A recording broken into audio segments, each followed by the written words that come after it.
안녕하세요. 오늘도 사연살롱을 찾아주셔서 감사합니다. 저는 60평생을 살면서 남들한테 얼굴 한번 붉혀본 적이 없었어요. 어린 시절을 객 식구들과 함께 지냈던 게 일상이 되어나서 그냥 내가 조금 참고 넘어가면 서로 웃는 얼굴로 함께 지낼 수 있을 거라고 생각해 왔거든요. 그런데 세상 일이 내 마음 같지만은 않더라고요. 다른 사람도 아닌 내 아들이 죽고 못 산다는 내 며느리한테 불같이 화를 내게 될 줄 누가 알았겠어요. 하지만 사과를 할 생각은 추워도 없어요. 아니, 오히려 사과를 받고 싶은 심정이랍니다. 오죽하면 며느리라면 꿈뻑 죽던 우리 집 양반도 너무 화가 나서 며느리는 물론 아들 녀석과도 연을 끊겠다고 나섰겠어요. 나이 들어서 남들한테 며느리 흉보는 게 창피한 일이라는 건 잘 알지만 그래도 입 다물고 살다가는 내 속이 문드러질 것 같아서 이렇게 사연을 보냅니다. 제 친정 아버지는 교회 목사님이셨어요.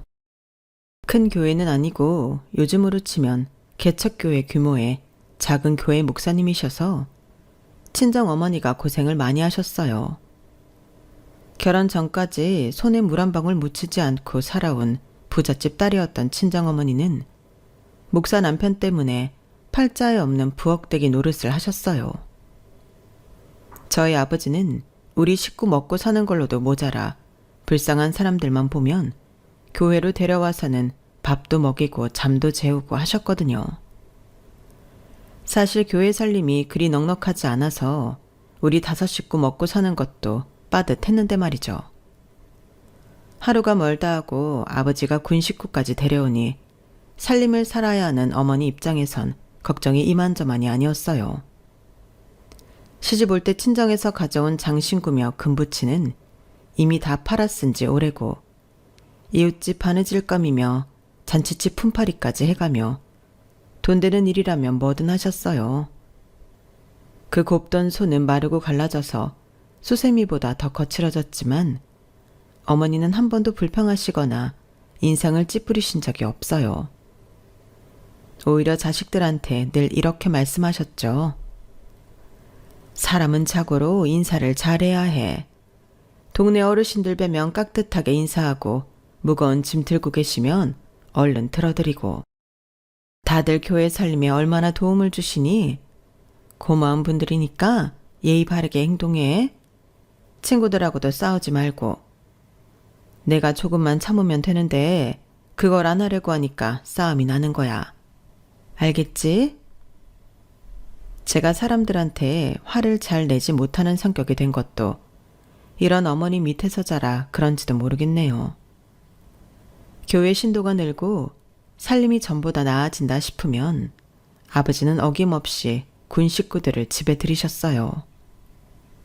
부모 잃은 고아들을 데려다 저희 형제들과 함께 키우셨거든요. 한솥밥 먹고 살보비고 살면 그게 가족인 거야. 어려운 시절이지만 우리 모두가 똘똘 뭉친다면 배고픔쯤이야 이겨낼 수 있어. 그러니 눈치 보지 말고 눈치 주지도 말고 우린 한 가족이다 생각하고 살자꾸나. 쌀이 떨어져서 당장 다음 끼니가 걱정인데도 아버지는 조금도 걱정하는 기색이 없었어요. 애가 타는 건 어머니와 자식들 뿐이었죠. 그런데 참 신기하죠. 매번 쌀이 떨어질 때면 도움의 손길이 늘어서 어떻게든 고비를 넘게 되는 거예요. 아버지는 이 모든 공을 하나님께 돌렸지만 어린 제 눈에는 이 모든 게 어머니 덕으로 보였어요. 평소 동네 일에 발벗고 나서는 건 물론 인정이 넘쳐서 김치전을 부쳐도 온 동네 사람들과 나눠 먹고 없는 살림에도 배고른 이웃한테 당신이 먹을 밥까지 나눠주는 분이었어요. 그러니 다들 저희 어머니를 따를 수밖에요. 하나님 덕이든 저희 어머니 덕이든 간에 저희 가족은 동네 사람들 덕분에 수없이 많은 고비를 넘기며 힘든 세월을 살아냈어요. 오빠와 언니는 물론 저희와 함께 살았던 언니 오빠들도 따지고 보면 이웃들 덕분에 지금 이렇게 가정도 이루고 잘 사는 게 아닌가 생각합니다. 돈은 없어도 인정은 넘쳤던 탓에 우리는 친형제 할 거 없이 다들 사이가 좋아요. 꼭 명절 때가 아니더라도 다들 자주 모여서 가족여행도 가고 서로의 생일도 챙기며 친형제 자매처럼 지내고 있으니까요. 제게 남편을 소개해준 사람도 저희 집에서 같이 자란 성우 오빠였어요. 저희 아버지 뒤를 이어 목회자로 살게 된 성우 오빠는 대학 시절 가장 친했던 같은 과 동기를 제게 소개해 주었는데 그 사람이 바로 지금의 제 남편이에요. 성우 오빠 제 남편은 극과 극의 인생을 살아온 사람이었어요. 7살 때 부모 손에 버려져 시설을 전전하다가 시설을 뛰쳐나와 저희 집에서 살게 된 성우 오빠와 달리 제 남편은 타고난 금수저였어요. 해외여행이 자유화가 되기 전부터 미국으로 가족여행을 다녔을 정도로 잘 살았더라고요. 아버님을 닮아 사업 수완이 좋았던 남편은 대학 시절부터 자기 사업을 했어요. 낮 시간 강의실에서는 평범한 대학생으로 살고 밤이 되면 고깃집 사장으로 변신했거든요. 학생이 무슨 돈이 있다고 고깃집을 차리겠냐고 다들 부모 돈으로 차렸을 거라고 생각했지만 실상은 달랐어요. 원래 그 가게는 남편의 단골 가게였는데 주인 할머니가 아들 내외가 있는 지방으로 내려가시게 되면서 가게를 접으려고 하셨대요. 하지만 마땅한 작자가 나서지 않은 데다 건물 주인이 보증금을 못 빼준다고 해서 남은 계약 기간 동안만 남편이 가게를 맡아서 운영하게 된 거였죠. 원래 일하시던 분들 도움으로 식당을 운영하는 데는 큰 문제가 없었고 자금은 남편이 국민학생 때부터 쭉 모아온 돈으로 해결했다더군요. 그 말을 듣고 저는 놀라지 않을 수가 없었어요. 도대체 얼마나 집이 잘 살길래 어릴 때 용돈 받은 돈으로 자기 장사까지 할 수 있나 싶었거든요. 일반 사람들 사는 것과는 확실히 다르구나 했죠. 따지고 보면 고깃집은 남편한테 있어 예행 연습에 불과했어요. 부모 사업을 물려받기 전에 시험 삼아 해보는 실습 같은 거요. 자기 인생을 건 중차대한 일도 아니고 망하면 망하는 대로 경험이 되는 거였으니까요. 돈 있는 사람은 인생도 참 편하게 사는구나 했는데 가만 보니 꼭 그런 것만도 아니더라고요. 있는 사람이 더 무섭다고 남편은 자기 돈이라면 10원 한 장도 손해보지 않으려고 악착같이 일에 매달렸거든요. 군에서 막 제대한 후라 아직 군기가 잡혀 그런 건지 본래 본성이 그런 건지는 모르겠지만요. 아무튼 학업과 병행하며 시작한 고깃집은 이전 사장님이 하시던 때보다도 매상이 훨씬 올랐어요. 가게 앞에 손님이 줄을 지어 있을 정도로요. 매상에 오르는 데는 별다른 이유가 있었던 건 아니었어요. 메뉴도 그대로고 맛도 가격도 그대로였거든요. 달라진 거라고는 그저 테이블 위치와 가게 앞에 놓인 대기 의자와 순번표뿐이었어요. 전에는 먼저 온 사람과 나중에 온 사람이 뒤섞여서 싸움이 벌어지기도 하고 입구가 복잡해서 안쪽 테이블이 비었는데도 가게가 꽉 찬 줄 알고 발길을 돌리는 손님이 있었던 걸 해결한 거였죠. 게다가 가게 앞에 순변포를 들고 서 있는 사람들이 있으니 그거대로 홍보가 되기도 했어요. 1년 반가량 남편이 가게를 맡아 하면서 매출이 엄청 뛰어오르자 웃돈을 주고 가게로 들어오겠다는 사람들이 늘어났고 덕분에 제 남편을 믿고 가게를 맡겼던 원래 고깃집 사장님은 한몫 제대로 잡고 가게를 팔 수 있었어요. 나 같으면 잘 되는 가게 내가 직접 인수해서 할 텐데 남편은 그러지 않더라고요. 난 이거 아니어도 먹고 살아요. 내가 얼마나 해낼 수 있나 그게 궁금했던 거지. 이걸로 승부를 내보겠다고 시작한 게 아니니까. 왜요? 내가 정임씨 굶길까봐 걱정돼서 그래요? 그런 거면 걱정 말아요. 나요. 절대 내 식구들은 안 굶겨요. 내 아버지가 그러셨고 내 아버지의 아버지가 그러셨거든요. 존경받는 사람은 못 돼도 내 식구 굶기는 못난 가장은 되지 말자는 게 우리 집 남자들 인생 목표입니다. 그러니까 그만 재고 나랑 결혼합시다. 정임씨는 사람이 너무 물러서 나처럼 지독한 놈 옆에 붙어 있어야 돼요. 오빠를 통해 소개받은 지 한 달도 채 안 된 시점이었는데 남편은 결혼에 대한 확신을 가지고 있었어요. 사실 저는 남편의 외모 때문에 선뜻 결혼 생각을 하지는 못했거든요. 당시는 성인 남성 평균 키가 170도 안 되던 시절이었는데 남편 키는 184cm나 되었어요. 거기다 몸에 근육이 많아서 실제로 보면 키보다 더 커 보였죠.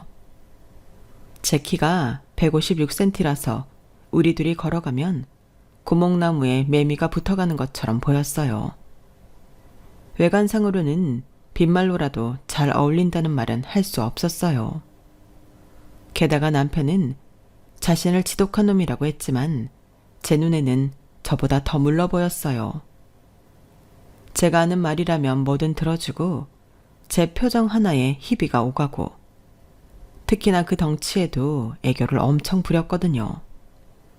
가끔은 그 애교가 부담스러울 정도였어요. 남자라면 뭔가 믿음직스럽고 기대고 싶은 마음이 들어야 한다고 생각하는데 제 눈에 보이는 남편은 그런 사람이 아닌 것 같았어요. 말 잘 듣는 덩치 큰 강아지 같았거든요. 그래서 얼굴만 마주치면 결혼하자는 말을 꺼내는 남편 앞에서 대답을 미루고 있었어요. 그런데 참 신기하게도 처음엔 부담스럽던 남편의 행동이 시간이 갈수록 익숙해지고 당연하게 느껴지더란 거예요. 매일같이 저희 집 앞까지 따라오던 남편이 하루라도 안 보이면 그렇게 허전하고 초조하더라고요. 사실 따지고 보면 학벌도 그렇고 집안 형편도 그렇고 뭐 하나 내세울 게 없는 나라는 인간한테 너무도 헌신적인 남편이 신기할 따름이었죠. 남편 정도라면 어디 가서도 빠지지 않을 신랑감이니까요. 그래서 더는 남편 속을 태우지 말아야겠다고 생각했어요. 그렇게 마음을 정하고 나니까 그동안 보아왔던 남편이 신기하게도 다르게 보이더군요. 행동 하나하나가 귀엽고 사랑스럽게 말이에요. 원래 웃음이 많은 저였지만 남편의 애교와 농담에는 속수무책이 되고 말았어요. 남들은 제 남편을 두고 덩치값을 못한다고 했지만 제 눈에는 귀엽기만 했어요. 저는 별거 아닌 남편의 농담 하나에 자지러지듯 웃어댔고 나중에 들어보니 남편은 이런 제 모습이 좋았다고 하더라고요. 제 눈에 안경이란 말이 달래 있는 게 아니었던 거죠. 그렇게 서로 죽고 못 사는 관계가 되자 더 시간을 끌 필요가 없다는 생각이 들어서 소개를 받은 지 반년도 안 돼서 우리는 결혼을 하게 되었어요. 저희 집이야 반대할 사람이 없었지만 시댁은 우리 집과는 사정이 다르잖아요. 가진 것도 많고 그래서 자식 혼사도 사업적으로 이용할 수 있는 집이니까요. 실제로 제 남편한테 들어온 중신이 꽤 많기도 했더라고요. 남편은 그걸 다 마다하고 저와 결혼을 하겠다고 해서 시부모님이 걱정을 했던 것도 사실이고요. 가난한 목사 딸에 전문대 유아교육과를 나온 별 볼 일 없는 학벌이 다였던 저는 며느리 자리로 한참 모자라는 사람이었어요. 그럼에도 제 남편 뜻이 워낙 완고했던지라 시부모님께서 결혼을 허락해 주셨던 거죠.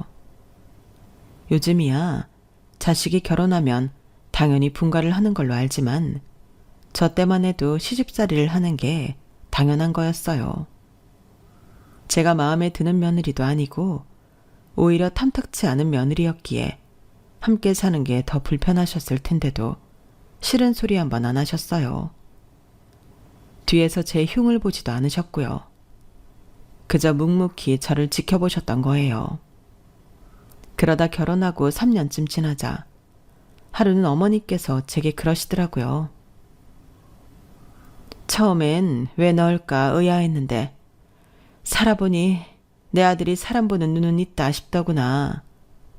남편이 무슨 말을 하든 늘 그렇게 웃어주니까 내가 네 남편이라도 힘이 날 것 같더라고. 돈 주고 부리는 사람들한테도 늘 예의 바르게 행동하고 남의 아픔을 내 아픔처럼 여기는 마음씨를 보니 친정에서 교육도 잘 받은 것 같고 말이다. 어린 시절부터 친정어머니를 보고 배운 행동들 덕분에 저는 시어머니의 마음에 들게 되었고 어머님을 따라 봉사활동도 다니게 되었어요.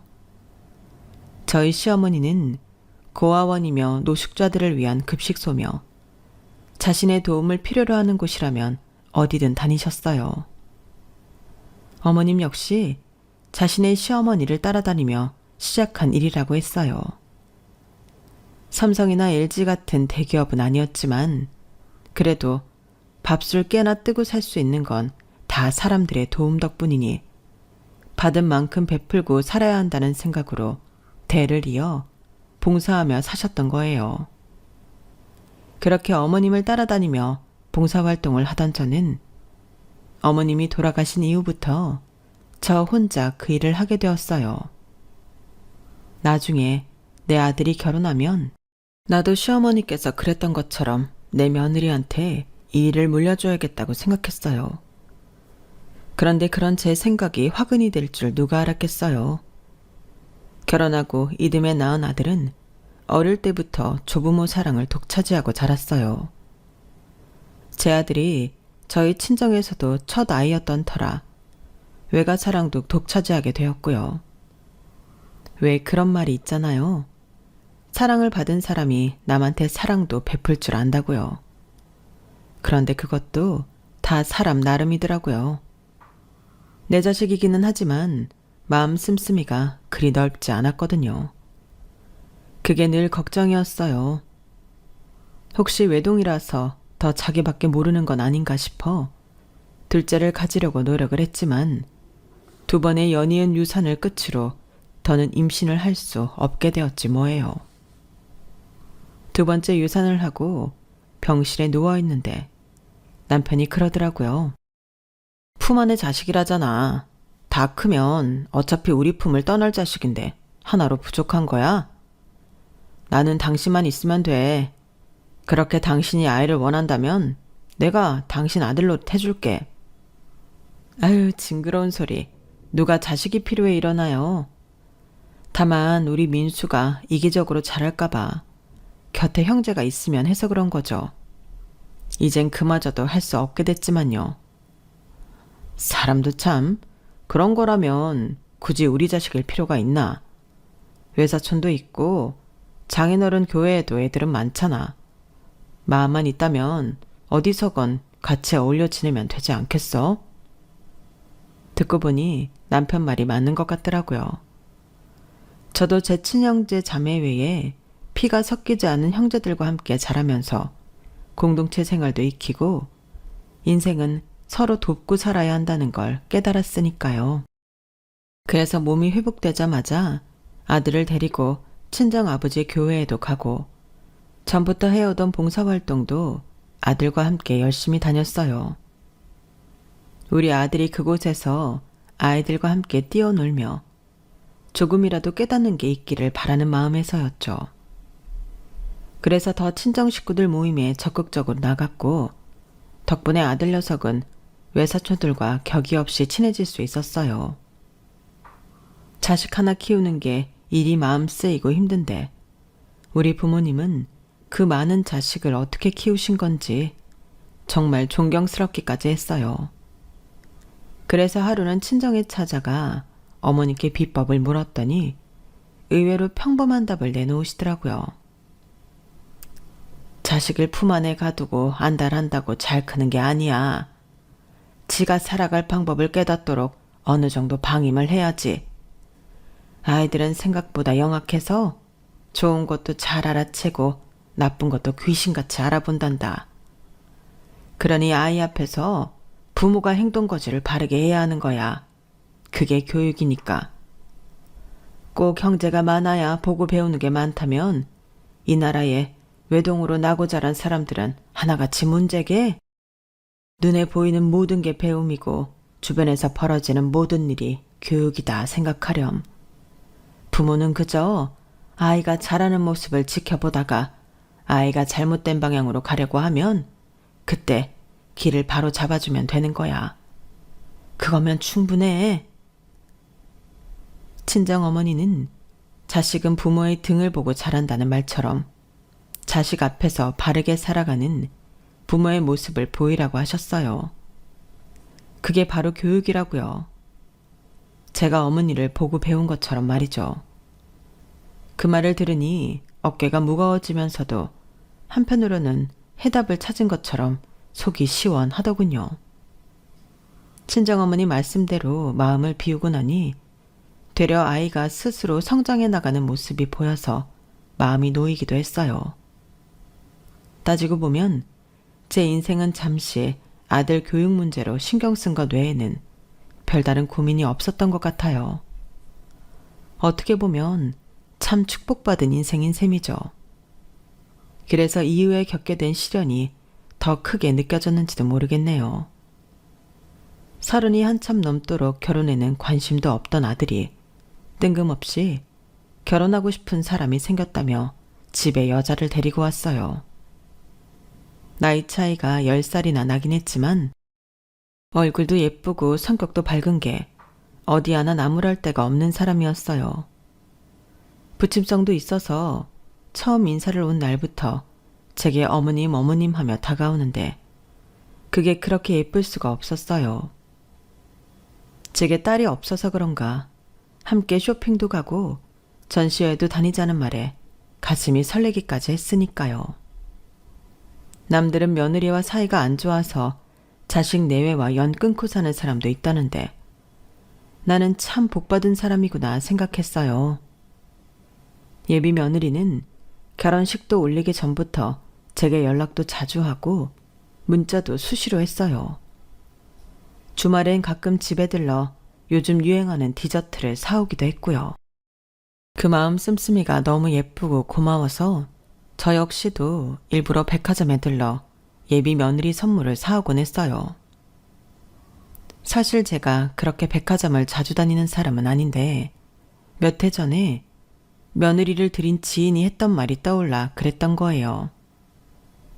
내 딸한테는 시장에서 산 물건을 사줘도 며느리한테는 꼭 백화점 물건을 사주라는 말이었죠. 내 딸은 뭘 사다 줘도 아, 엄마가 내 생각해서 사온 거구나 하는데 며느리들은 아니더라고.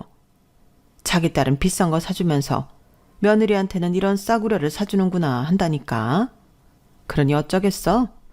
돈이 좀 들더라도 백화점 가서 비싸고 이름 있는 거 사줘야지.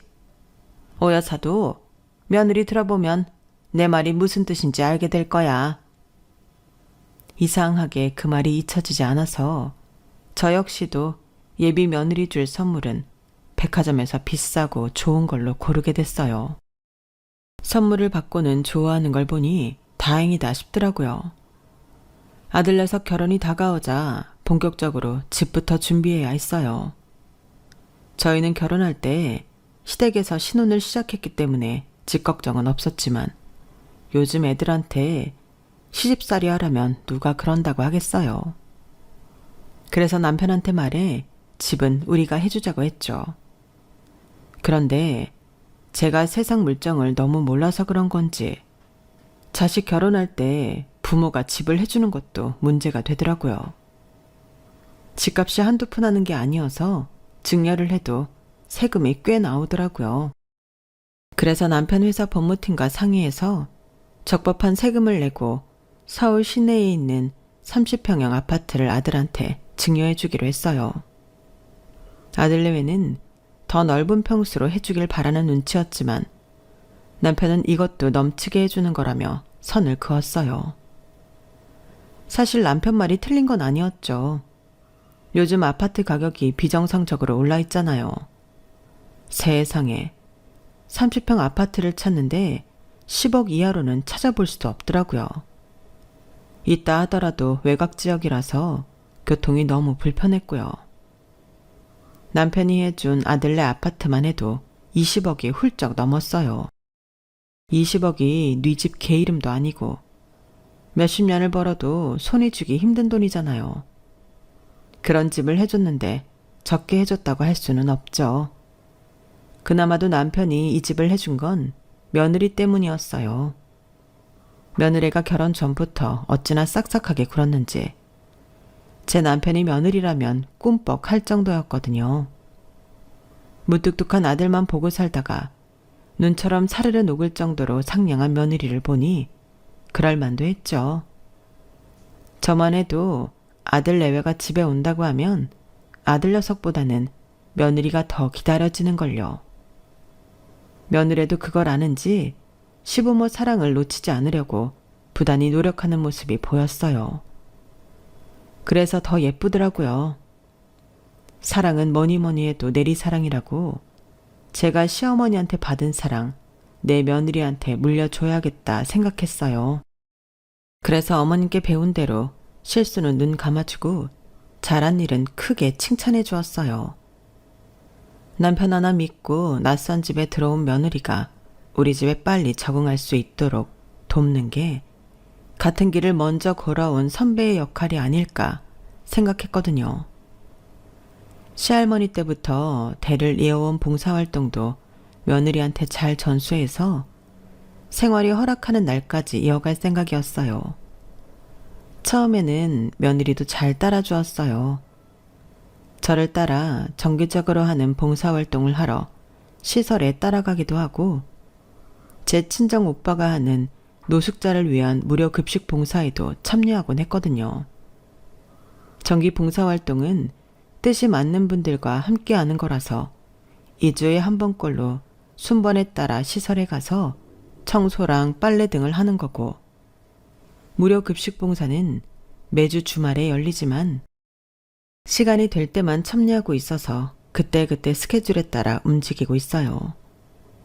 물론 그 외에도 시설에서 열리는 행사에 참여하는 일도 있지만 그건 아직 며느리한테 알리지 않은 채 저 혼자 참석하고 있고요. 며느리는 대학 졸업을 하고 취업 대신 취혼을 택한 거라서 상대적으로 시간이 많은 편이었어요.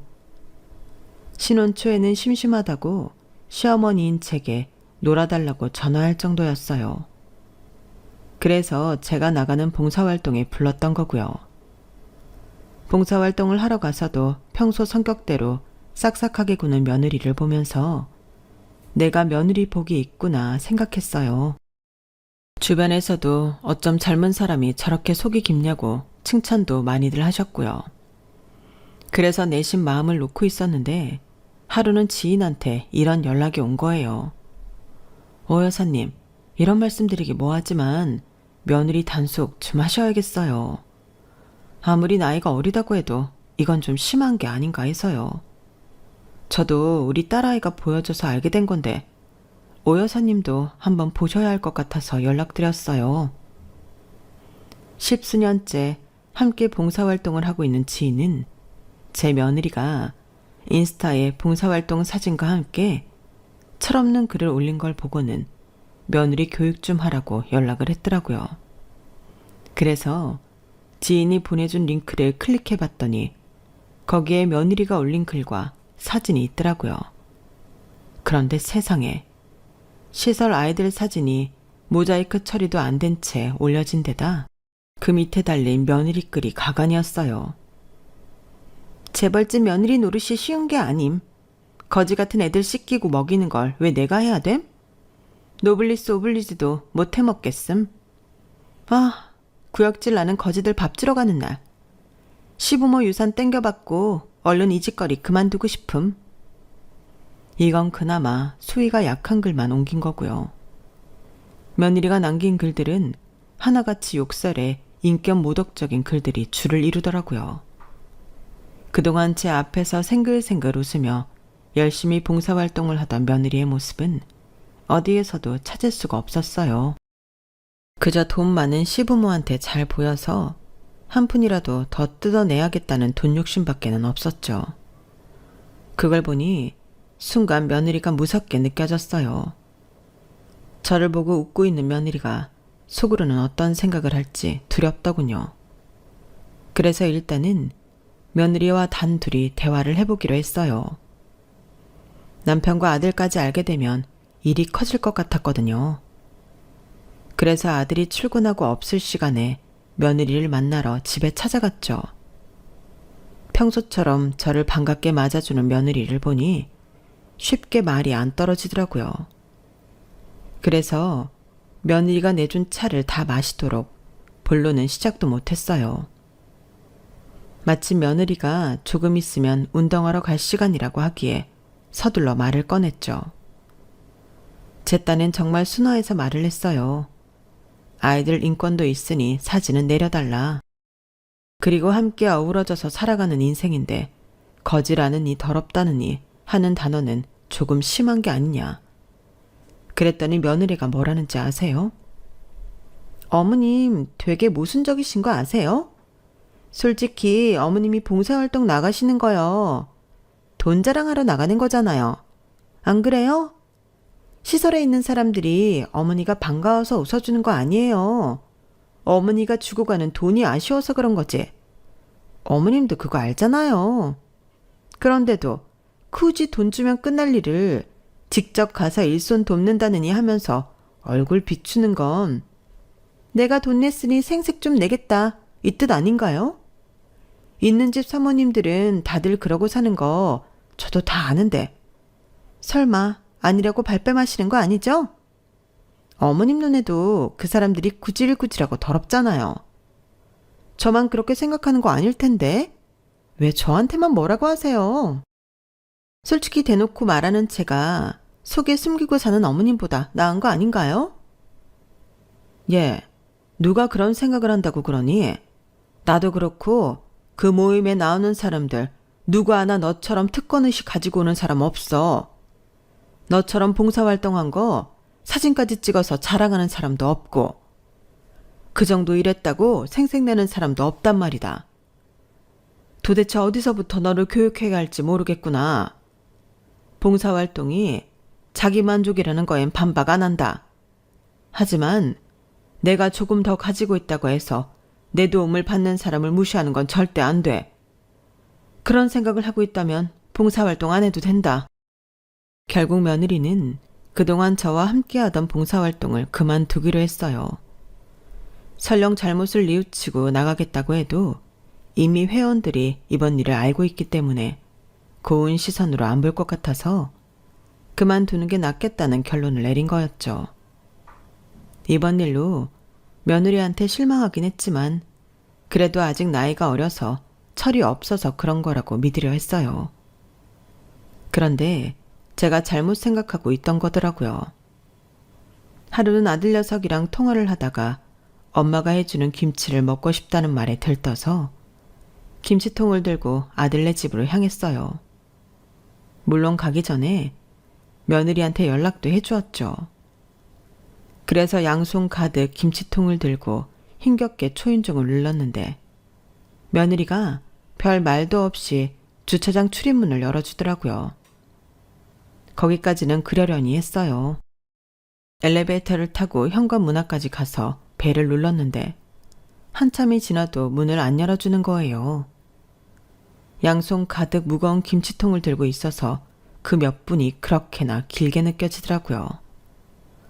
그런데 그때 인터폰 너머로 며느리 목소리가 들리는 거예요.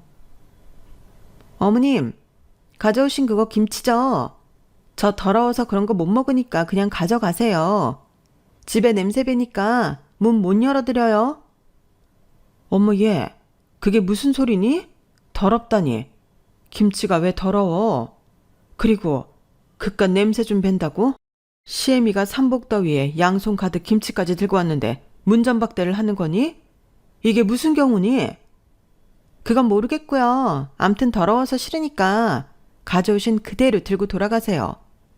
어머님 봉사활동 다닌다고 노숙자들이랑 손도 잡고 말도 섞잖아요. 그 더러운 병균이 죄다 그 김치에 들어갔을 텐데 그걸 어떻게 먹어요? 토 쏠리게. 그러니까 앞으로도 그런 거 우리 집에 가져오지 마세요. 김치는 백화점에서 사 먹을게요. 아셨죠? 예, 예. 일단 문 좀 열어봐. 애타게 며느리를 불렀지만 끝내 며느리는 문을 열어주지 않았어요. 결국 저는 가지고 갔던 김치통을 그대로 들고 집으로 돌아올 수밖에 없었죠. 집에 돌아와 현관 앞에 김치통을 내려놓고 나니 참았던 눈물이 쏟아졌어요. 그깟 김치 안 받아 먹는다고 했다고 눈물을 흘린 건 아니에요. 제가 참을 수 없었던 건 돌아오는 차 안에서 받았던 며느리의 전화 때문이었어요. 어머님, 저는 그동안 솔직히 이해가 안 갔거든요. 돈도 있을 만큼 있는 분이 왜 구질구질한 인간들 돕겠다고 시간 버리고 다니나 하고 말이에요. 그럴 시간이면 해외여행을 가든 백화점 쇼핑을 하든 하면 될 텐데 말이에요. 근데 그이한테 얘기를 들어보니 알겠더라고요. 어머님 어릴 때 거지들이랑 같이 자랐다면서요? 제 남편한테도 강제로 거지들이랑 같이 놀게 했다면서요. 어머님, 이런 말하기 좀 그렇지만요. 사람이 돈이 있다고 부자가 아닌 것 같아요. 어머님처럼 뼛속까지 거지 근성이 있는 사람들은 아무리 돈으로 치장을 해도 안 바뀐다고요. 전요, 중산층 가정에서 자라서 가난을 경험해 본 적이 없어요. 그래서 어머니처럼 궁상 떨며 사는 사람들 절대 이해가 안 간다고요. 이런 걸 수준 차이라고 하는 거겠죠? 암튼 안 되는 건 안 되는 거예요. 그러니까 앞으로 어머님이 수준을 올리셨으면 해요. 그럼 그때 가서 제가 전처럼 며느리 노릇 해드릴게요. 아셨죠? 수준 떨어지는 시어머니랑은 말도 섞기 싫다며 앞으로는 할 말 있으면 전화나 문자로 하라더군요. 하긴 내 자식도 지부모 뜻을 몰라주는 판에 남의 자식이 내 속을 알아주길 바라는 건 무리겠죠. 그런데 왜 이렇게 서운하고 속이 상하는지 시간이 흐르는 것도 모른 채 현관에 주저앉아 한참을 울었네요. 하루 종일 무거운 김치통을 들고 종종거려서 그런가 양손은 벌겋게 부어서 바들바들 떨렸어요. 그 손을 보니 더 화가 나더라고요. 그런데 그때 남편이 회사에서 돌아온 거예요. 현관 앞에 주저앉아 울먹이는 저를 보더니 이 남자가 눈이 휙 돌아버린 거죠. 다짜고짜 누가 울린 거냐고 소리를 치는데 역시 내 편은 남편뿐이구나 생각했어요. 유치하긴 하지만 그래도 이유 불문하고 무조건 내 편을 들어주는 남편을 보니까 그제야 허기가 지더군요. 생각해보니 아침부터 김치 담고 어쩌고 하느라 아무것도 못 먹은 게 떠올랐어요. 그래서 남편과 함께 주방으로 김치통을 들고 들어와 찬밥에 김치를 올려 볼이 빵빵해지도록 먹었어요. 남편은 그런 저를 놀란 표정으로 바라보면서도 제 앞에 앉아 말없이 같이 먹어주었어요. 한참을 먹고 난 저는 남편한테 며느리와 있었던 일을 가감없이 전했어요. 불같은 성격의 남편은 웬일인지 조용히 얘기를 듣기만 하더니 잠깐 통화 좀 하고 오겠다며 서재로 들어갔어요. 그렇게 1시간쯤 지났을까요? 남편이 밝은 표정으로 거실로 나왔어요. 그리고는 제게 그러는 거예요. 여보, 무인도에 딱 하나만 가지고 갈 수 있다면 당신은 뭘 가지고 갈 거야? 난 말이지 생각하고 자시고 할 것도 없이 당신을 고를 거야. 자식, 회사, 돈 다 필요 없어. 나한텐 당신만 있으면 돼. 아까 김변이랑 통화했는데 내가 애들한테 증여해준 아파트 말이야. 아직 증여가 안 됐더라고. 애초에 아파트를 증여해줄 때 증여세는 니들이 벌어서 내라고 했거든. 그런데 이놈이 차일피일 미루면서 아직까지 세금을 안 냈다지 뭐야. 지놈이 그렇게 나오면 내가 대신 세금을 내줄 줄 알았던 모양인데 어림도 없지. 그러니 증여는 자동적으로 취소된 거지. 어쩌겠어. 지가 약속을 안 지켰으니 지 탓이지. 그나저나 그동안 무단으로 내 집에서 살았으니 월세는 얼마나 받아야 하나? 여보, 설마 며느리가 나한테 한 짓 때문에 그러는 거예요? 아니, 그런다고 자식한테 줬던 집을 뺏겠다고요? 대 말을 어떻게 들은 거야? 나는 단지 약속을 지키지 않은 놈한테 줬던 거 뺏어오는 것 뿐이야. 당신과는 아무 상관없는 일이라고. 그러니까 이번 일로 당신이 걱정할 일은 하나도 없단 얘기지. 만약 이 일로 애들이 당신한테 뭐라고 한다면 난 그놈 호적도 파버릴 수 있어. 내가 매번 말해왔지만 내 인생에서 가장 소중한 사람은 내 아내, 오정임 씨뿐이라고. 남편은 극구 저와는 상관없는 일이라고 했지만 제가 남편을 모르나요? 제가 밖에서 무슨 일을 당하고 오면 어떻게든 저 대신 복수를 해준 사람인걸요. 제가 시장에서 그릇값을 덤티기 쓰고 오면 그 가게에 찾아가 제가 덤티기 쓴 돈만큼 되찾아오는 양반이니까요. 물론 저한테 생색은 안 내지만 그런다고 제가 모를 리 없죠. 결국 그날 밤 아들 내외는 저희 집으로 달려왔어요. 변호사를 통해 증여 취소 소식을 듣고 온 거였죠. 뼛속까지 사업가인 남편은 아들한테 조목조목 취소 사유를 설명했어요. 그러자 아들은 지금이라도 세금을 내겠다고 하더군요. 그럴 거 없다. 애초에 나는 니들한테 그 비싼 아파트를 줄 생각이 없었어. 네 엄마가 하도 증여해 주라고 해서 마지못해 해줬던 거지. 그런데 20억대 아파트를 공짜로 손에 넣으면서 세금조차도 처리할 생각을 않는다니. 이건 애초에 정신상태가 글러먹은 게 아니고 뭐겠니? 20억이면 평범한 직장인이 평생을 벌어야 하는 돈인데 그걸 우습게 하는 놈이라면 10원 한 장 줄 필요가 없다는 게 내 생각이다. 부모가 열심히 노력해서 번 돈을 쉽게 손에 넣을 수 있을 거라고 생각한다면 오산이야. 난 너한테 단 한 푼도 남겨주지 않을 거니까. 아버지, 그게 무슨 말씀이세요? 저한테 안 주면 누구한테 주시겠다는 거예요? 혹시 저 말고 밖에서 낳은 자식 있으세요? 뭐? 이놈이 어디서 그런 망발을 해? 내 인생의 여자는 네 엄마 한 사람뿐이다. 세상이 무너진데도 내가 구할 사람은 내 아내뿐이라고. 그런 사람을 더럽다고 문전박대한 며느리한테 내가 왜 내 피 같은 돈을 남겨줘야 하냐? 지 엄마의 깊은 속도 헤아리지 못하는 자식놈한테 내가 왜 내 돈을 줘야 하냐고. 그러자 며느리가 눈웃음을 치며 제 남편한테 찰싹 달라붙어 애교를 떨었어요. 에이, 아버님, 제가 또 언제 어머님한테 더럽다는 소리를 했다고 그러세요. 어머님이 잘못 들으신 거예요. 저처럼 애교 많고 시어머니한테 헌신적인 며느리가 또 어딨다고 그러세요. 아버님이 오해하시면 저 정말 슬퍼요. 저 시집 와서 어머님 따라 봉사활동 다닌 거 아버님도 아시잖아요. 다른 집 며느리들은 돈을 줘도 그런 거 안 따라다녀요.